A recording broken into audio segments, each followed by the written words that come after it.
ये है वो हेयर ऑयल जिसकी रेसिपी मैं नहीं शेयर कर रही थी, क्योंकि मैं नहीं करना चाहती थी। मैं चाहती थी कि मैं ये तेल बना के इसको ऑनलाइन सेल करना शुरू कर दूँ और पैसे कमा लूँ। मैं बहुत ज़्यादा मैंने कोशिश की डेलीगेट करने की कि मैं किसी तरीके से ना शेयर करूँ, लेकिन बस मैंने, आप लोगों ने इतना मुझसे पूछा, फिर मैंने कहा मैं शेयर कर दूँ।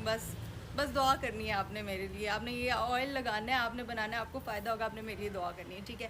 अच्छा, रेसिपी मैं आपके साथ आपको बताती हूँ, ये चीज़ें आप लिख लें। कोई एक मेरी प्यारी जो है वो काम करे कि वो एक जब ये रेसिपी लिखेगी तो वो एक कमेंट पोस्ट कर दे, ठीक है।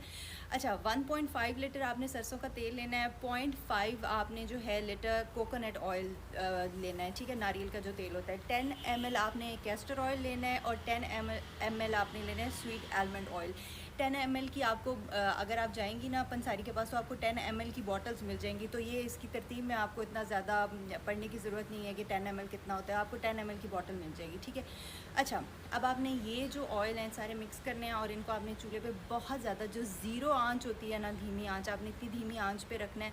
और इसके अंदर आपने डालना है प्याज, जो बड़े साइज़ का, इतना सा बड़े साइज़ का प्याज होना चाहिए, जो आपने उसके टुकड़े करने हैं, 5-6 टुकड़े उसके करने, और आपने उसको डाल देना है और आपने उसको धीमी आंच पे रख देना है। तकरीबन आधा पौना घंटा जो है आपने प्याज को उसके अंदर रखना है, और प्याज जलना नहीं चाहिए, ठीक है, आंच इतनी धीमी होनी चाहिए। उसके बाद आपको 3 तरह के पत्ते चाहिए और आपको 3 तरह के इसके अंदर सीड्स चाहिए। सीड्स हैं जी मेथी, आपकी अलसी और कलौंजी, ठीक है। आपने ये सारे, जो आपका बड़ा डोंगे वाला चम्मच होता है ना, आपने वो एक एक चम्मच ये सारे सीड्स का डालना है। और आपने इसमें 3 पत्ते ऐड करने हैं, 2 बहुत ज़्यादा ज़रूरी है, वो है कड़ी पत्ता और रोज़मेरी। आप इसके अंदर नीम अगर ना भी ऐड करें तो खैर है, लेकिन फ़ायदेमंद होता है नीम, आपको डिफरेंट इन्फेक्शन वगैरह, हेयर के जो और प्रॉब्लम्स होते हैं, ग्रोथ पे ऐसा चीज़ का मेरा नहीं ख्याल कि कोई बेनिफिट है, लेकिन आपके जो हेयर के प्रॉब्लम्स है वो सॉल्व करता है। तो अच्छी बात अगर आप नीम ऐड कर लें। और आपने इसके अंदर 4-5 लौंग, अगेन लौंग भी जो है वो इसी तरह एंटी इन्फ्लेमेटरी वगैरह होती है, वो भी आप इसमें ऐड कर लें, ठीक है। अब आपने दोबारा ये सब चीज़ें जब आपने ऐड कर ली, अब आपने फिर धीमी आंच पे तकरीबन आप इसको जितनी देर पका सकते हैं, 3-4 घंटे आप इसको रखें और आप इसको पकने दें।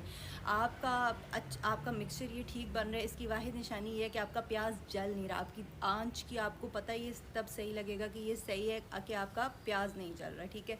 आपने इस मिक्सचर को रखना है, उसके बाद आपने इस मिक्सचर को कूल होने देना है। और आपने, मैंने ऐड किया था, आप भी कर लें तो बेहतर है, वो ये है कि आपने इसके अंदर विटामिन ई के आपने 5-6 कैप्सूल्स डाल लेने हैं, ठीक है।